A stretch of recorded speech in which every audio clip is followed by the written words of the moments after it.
आपने वो कहावत तो जरूर सुनी होगी, उल्टा चोर कोतवाल को डांटे। आज हमारे इस वीडियो की थीम भी कुछ ऐसी ही है। दुनिया भर में डेमोक्रेसी का ठेकेदार यूनाइटेड स्टेट्स और उसकी commission, United states commission for international Religious affairs, Bharat को एलेज कर रहे हैं कि भारत के अंदर माइनॉरिटीज सेफ नहीं है। खैर, यह बात कुछ नई नहीं है।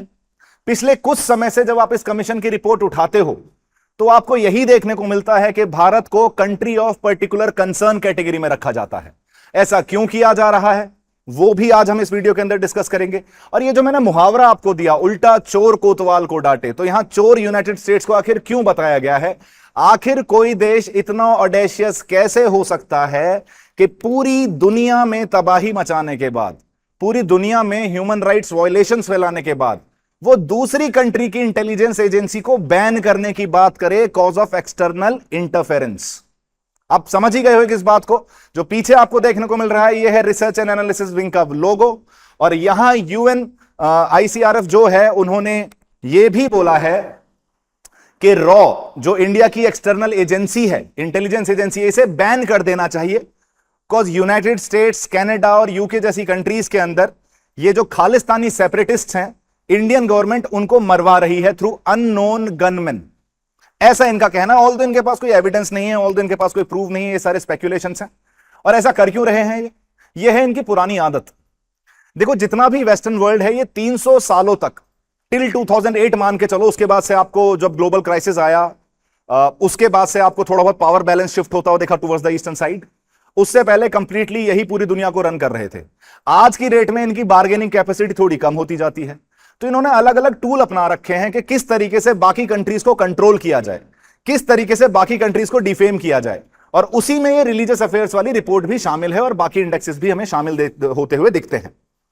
अब कंट्री ऑफ पर्टिकुलर कंसर्न क्यों है? क्योंकि इनके हिसाब से भारत में मुस्लिम सेफ नहीं है, भारत में माइनॉरिटी सेफ नहीं है, और रॉ को इसलिए बैन कर देना चाहिए कि रॉ खालिस्तानी सेपरेटिस्ट को बाहर वाली कंट्रीज में इंटरफेयर करके मार रही है। अब क्या इसमें कुछ तथ्य हैं? क्या इस क्लेम में, क्या इस एलिगेशंस में जरा सी भी माइन्यूट सच्चाई है?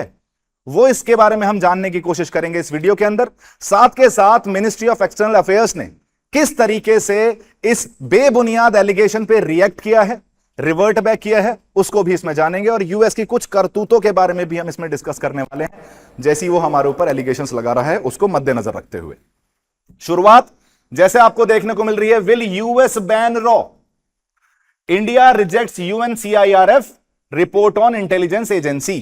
United Nation Commission on International Religious Affairs की जो रिपोर्ट आई है रॉ के ऊपर, उसमें उसे एक्सटर्नल इंटरफेरेंस के लिए एलेज किया गया है, जिसकी वजह से बोला जा रहा है कि यूएस शायद रॉ को बैन करने वाला है। यह एक और हथकंडा अपनाया जा रहा है जिसे बार्गेनिंग टूल की तरह यूटिलाइज किया जा सके।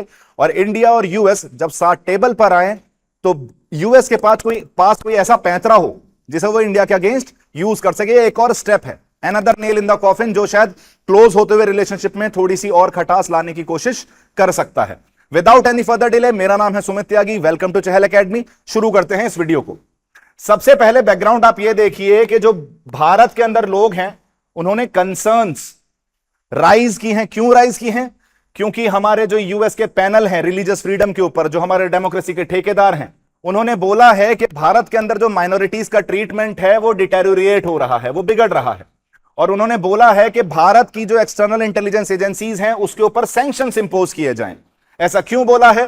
क्योंकि वो एलेज इन्वॉल्व्ड दिखती हैं एसिसिनेशन प्लॉट्स में सिख सेपरेटिस्ट के, चाहे वो हरदीप सिंह निज्जर हो, चाहे वो पाकिस्तान के अंदर चीजें चल रही हो, चाहे वो यूके के अंदर आपको सिख सेपरेटिस्ट के ऊपर अटैक होते हुए दिखते हो। इस चीज के लिए एलेज किया जा रहा है रिसर्च एंड एनालिसिस विंग को। ऑल दो एक रत्ती भर भी एविडेंस, एक रत्ती भर भी सबूत साबित नहीं किया गया है। ये बस एलिगेशन से वही है जस्टिन ट्रूडो वाले पैंतरे कि हम क्रेडिबल एलिगेशंस लगा रहे हैं, ऑल दो क्रेडिबल एविडेंसेस प्रोवाइड नहीं करेंगे। 2024 में जब रिलीजियस फ्रीडम की कंडीशन देखी गई थी भारत में, तो इनका यूएस सीआईआरएफ का कहना है कि उससे बाद से कंटिन्यूसली बिगड़ती हुई दिखी है, कंटिन्यूसली अटैक्स होते हुए दिखे हैं रिलीजियस माइनॉरिटीज पर, उनके घर तोड़े गए हैं, इलेक्शंस के टाइम पर उनके अगेंस्ट स्टेटमेंट प्रोवाइड किए गए। अब इन सब चीजों को ध्यान में रखते हुए एक मल्टी कल्चरल, एक सैलेड बॉल मॉडल पर चलने वाली सोसाइटी को एक ऐसा देश एलेज कर रहा है जहां केवल रंग के नाम पर मिस ट्रीटमेंट किया जा सकता है। आपको याद होगा 2020 में जो जॉर्ज फ्लॉयड इंसिडेंट हुआ था, जिसके बाद ब्लैक लाइव्स मैटर जो मूवमेंट पूरा स्टार्ट हुआ, हमें दिखता है कि कौन अपनी पॉपुलेशन को किस तरीके से ट्रीट करता है। हमें पता है कि कौन कितना टॉलरेंट है और किसका कितना ज्यादा कॉन्डेसेंडिंग एटीट्यूड है अपनी रेस को लेकर, अपने कल्चर को लेकर और पूरी तरीके से वेस्टर्न डोमिनेशन को लेकर। इनका बस चले तो पूरी दुनिया में किसी और की चलने ही ना दें। ये केवल अपने वेस्टर्न एजेंडा को ही प्रोपोगेट करते रहें थ्रू डिफरेंट मींस। बट होता है ना, हर चीज की एक लिमिट होती है, जो आया है वो जाएगा भी। तो यूएस को और वेस्ट को यह समझने की जरूरत है कि उनका समय पूरा हो चुका है, चाहे वो कितने भी पैंतरे अपनाएं, कितनी भी कोशिश करें, पावर बैलेंस तो चेंज होता हुआ आपको दुनिया के अंदर दिखेगा ही दिखेगा। अब मिनिस्ट्री ऑफ एक्सटर्नल अफेयर्स ने इसे पूरी तरीके से रिजेक्ट कर दिया है। जो हमारे मिनिस्ट्री ऑफ एक्सटर्नल अफेयर्स के स्पोक्स पर्सन है रणधीर जायसवाल, उनका कहना है कि जो यूएनसीआईआरएफ की जो परसिस्टेंट अटेम्प्ट हैं इंडिया को मिस रिप्रेजेंट करने के और आइसोलेटेड इंसिडेंट्स उठाकर उनके ऊपर इस तरीके से वार करने के, अटैक करने के, जिससे इंडिया जैसी वाइब्रेंट मल्टीकल्चरल सोसाइटी को एक बुरी लाइट में दिखाया जा सके, यह एक डेलिबरेट एजेंडा है रेदर देन एक genuine concern about the religious freedom. एक ऐसा देश जो इस्लामोफोबिक है, डोनाल्ड ट्रंप जो आउटराइटली मुस्लिम्स के अगेंस्ट बयान देता है, वो भारत को ज्ञान दे रहा है कि किस तरीके से हमारे देश में हमें माइनॉरिटीज को ट्रीट करना चाहिए। जब तुम्हारा जन्म नहीं हुआ था तब से भारत के अंदर मल्टी कल्चरल एस्पेक्ट एग्जिस्ट करता है, तब से भारत के अंदर मल्टीपल रिलीजन्स एग्जिस्ट करते हैं। हमारा संविधान 1947 में बना है, लेकिन हमारे यहां Jews, Parsis, Muslims, Buddhism, Jainism, Sikhism तब से एग्जिस्ट कर रहे हैं जब यूएस की जड़ें तक नहीं पड़ी थी, यूएस का बीज नहीं पड़ा था, जो प्रेजेंट फॉर्म में वो देखने को मिल रहा है। राइट? तो ऐसे लोगों से पहली चीज, एक तो ज्ञान की जरूरत नहीं है, दूसरी चीज इस एजेंडा, इस प्रोपेगेंडा को भी समझने की जरूरत है कि आखिर ऐसी हरकतें की क्यों जाती हैं। यूएस का कहना है कि 2023 से इंडिया 6 सेपरेटिस्ट को, खालिस्तानियों को, खालिस्तानी टेररिस्ट को दूसरी कंट्रीज के अंदर टारगेट कर रहा है, जैसे यूएस और कनाडा, जिसकी वजह से इंडिया और यूएस के रिलेशंस में थोड़ी बहुत आपको इश्यूज आते हुए दिखे हैं। इन्होंने बोला है कि वॉशिंगटन ने अभी रिसेंटली, आपने सुना होगा कि एक विकास यादव वाला केस हुआ था कि गुरपतवंत सिंह पन्नू जो बैठा है वहां 6 फॉर जस्टिस वाला एक पपेट यूएससीआईए का, जो बेसिकली खालिस्तानी एजेंडा को यूएस के अंदर प्रमोट करता है, अराउंड द वर्ल्ड प्रमोट करता है, उसके असैसिनेशन फेल्ड अटेम्प्ट में विकास यादव को इन्होंने अरेस्ट किया है, ऑल्दो इनके पास कोई एविडेंस अवेलेबल नहीं है अगेन।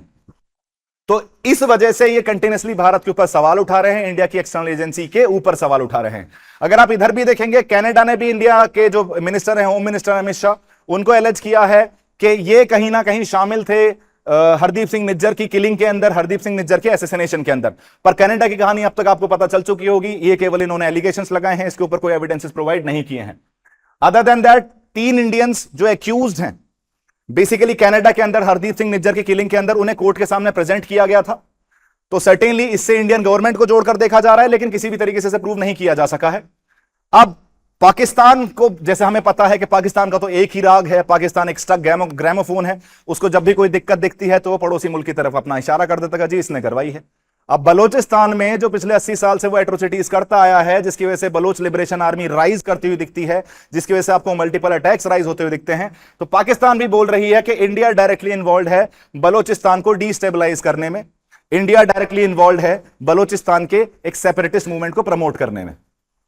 जब हम तुमसे बोलते हैं कि भाई पीस वार्ता कर ले, बैठ जा, क्रॉस बॉर्डर टेररिज्म को रोक दे, ये जो कराची प्रोजेक्ट है, ब्लीड इंडिया विद 1000 कट्स जैसे जो तुमने चोचले पाल रखे हैं, जो तुमने सपने बुन रखे हैं, इनसे साइड हटो, अपनी आवाम, अपनी जनता के बेनिफिट के बारे में सोचो, हमें हमारी जनता के बेनिफिट के बारे में सोचने दो। अब इवेंचुअली जब तुम्हारे साथ कुछ गलत होता है तो तुम पापा का नाम लेना शुरू कर देते हो कि देखो इन्होंने फिर बिगाड़ दी चीज, ये इंटरफेयर कर रहे हैं हमारे यहां। बेटा, इंडिपेंडेंट होना पड़ता है एक उम्र के बाद। पाकिस्तान हमेशा अपने बाप को एलिज नहीं कर सकता किसी पर्टिकुलर चीज के लिए। उसके बाद यूके एश्योर कर रहा है खालिस्तानी सेपरेटिस्ट को, यूनाइटेड किंगडम जो मेन मुद्दा है, जो मेन रीजन है जिसकी वजह से आपको पंजाब 2 हिस्सों में बटा हुआ दिखता है, वही डिवाइड करके गया था। ये जो प्लान है, कमरे में बैठ के जो तुमने बॉर्डर शेयर करे हैं, जिसमें से आधा पंजाब तुमने डिवाइड कर दी, ईस्ट और वेस्ट पंजाब, जिसे हम बढ़ता पंजाब और बेसिकली दूसरा जो पाकिस्तान वाला पंजाब है उसके हिसाब से देखते हैं। अब इनका कहना है कि जितने भी सेपरेटिस्ट हैं यूके के अंदर जो एग्जिस्ट करते हैं, तो जो यूके के junior minister of state of security हैं डैन जार्विस, इनका कहना है कि भारतीय गवर्नमेंट के जो उनके ऊपर एलिगेशंस लगाए जा रहे हैं, ये 6 सेपरेटिस्ट एलिगेशंस लगा रहे हैं कि हमें टारगेट किया जा रहा है, तो यूके गवर्नमेंट बोल रही है कि उन्हें वो प्रोटेक्ट करेगी। इसका मतलब freedom of speech and expression के नाम पर जो लोग मेरे देश को तोड़ने की बात कर रहे हैं, वहां आउटराइटली यूके गवर्नमेंट उन्हें प्रोटेक्ट करने की बात कर रही है। अब यह बात सोचिए आप कि यूएन चार्टर के अंदर स्पेसिफिकली मेंशन्ड दिखता है कि सोवरेनिटी और टेरिटोरियल इंटीग्रिटी में आप हमेशा मेक श्योर करोगे कि किसी और की क्वेश्चन ना की जाए। मतलब आप किसी की सोवरेनिटी टेरिटोरियल इंटीग्रिटी अपने देश में क्वेश्चन नहीं होने दोगे। साथ के साथ आप किसी के इंटरनल मैटर में इंटरफेयर नहीं करोगे। क्या है ये जो यूके, यूएस और कनाडा से स्टेटमेंट्स आते हैं freedom of speech and expression के नाम पे, what do you think it is? ये क्या यूएन चार्टर के अकॉर्डिंग चल रहे हो आप? जब रूल बेस्ड ऑर्डर चाहते हो तो फिर ये आप हिपोक्रेसी क्यों दिखाना शुरू कर देते हो कि आपके ऊपर कोई चीज अप्लाई हो रही है तो आपको दिक्कत है, आपके यहां वो कोई चीज हो रही है तो freedom of speech and expression है। तो अगर आप हिपोक्रेसी कंटिन्यू रखोगे अपनी, तो you can not be trusted, आप पे कोई भरोसा नहीं करेगा। नो ईस्टर्न कंट्री और नो ग्लोबल सदर्न कंट्री, आज की डेट में India appears to be the leader of global south, और चाहे जितने भी भारत को नीचे ले जाने की कोशिश करें, जो इंडिया की ट्रेजेक्टरी है वो अपवर्ड जा रही है। और देखो, जिसकी आंखों पे पट्टी बंधी है उसे तो ये चीज दिखेगी नहीं, लेकिन अगर आप ग्लोबल स्टेटस देखोगे आज की डेट में when compare to the other south Asian nations, तो India has left them much behind. वो सेम टेबल पर बैठ भी नहीं सकते।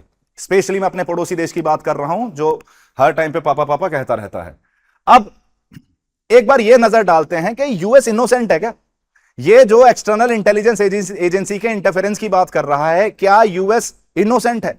यूएस इतना ऑडेशियस कैसे हो सकता है जो देश यूएन के मना करने के बावजूद इराक को इन्वेड कर देता है, जो 20 साल तक अफगानिस्तान के अंदर कंटिन्यूअस ह्यूमन राइट्स वायलेशन करता है, जिसने लीबिया के अंदर अपने जियोपॉलिटिकल इंटरेस्ट हायर करने के लिए, अपने जियोपॉलिटिकल इंटरेस्ट अचीव करने के लिए पिछले 14 साल से सिविल वॉर करवा रखी है। आप सीरिया की हालत देखो, आप यमन की हालत देखो, आप लिबिया की हालत देखो। आज की डेट में कंटिन्यूअसली ईरान को पुश किया जा रहा है अपने एजेंडा को फुलफिल करने के लिए। आप ह्यूमन राइट्स वायलेशन, आप religious freedom, rule based order सब भूल जाते हो। लेकिन जहां भी आपको ऐसा लगता है कि नहीं यार, थोड़ा सा पावर जो है वो बैलेंस बिगड़ रहा है, वहां आपको एकदम से डेमोक्रेसी, ह्यूमन राइट्स सब याद आ जाता है।